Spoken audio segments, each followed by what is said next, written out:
Nəfsdə ilk öncə meyl var, meyl. İnsanda bir nəyəsə, bir günaha meyl yaranır içərdə, daxildə. Pisliyə meyl yaranır, düz.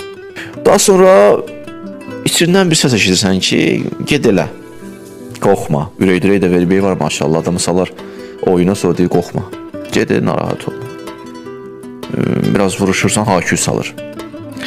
Deyirsən, ayıbdır, deyir, ayıb nədir, sən Allah bəsdir. İçində danışır ha. O deyir, ayıb nədir, sən Allah bəsdir. O nəfsdir, nəfsin səsidir, o vəsvəsədir.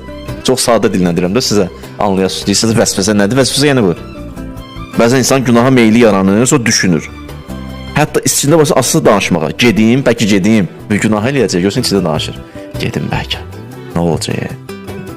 Özü ahəstə, qəşəng. Düzü qıraqdan baxanda necə elə bilirlər kimsə özünü danışır bu özündə daxı. Və nə olub sənə? Deyirsən, heç. Salamatçılıqdır. Salamatçılıq deyir ha, vəziyyət kritikdir. Nə salamatçılıqdır? Ürək açan deyir vəziyyət. Vəsvəsə eləyir nəfs ona.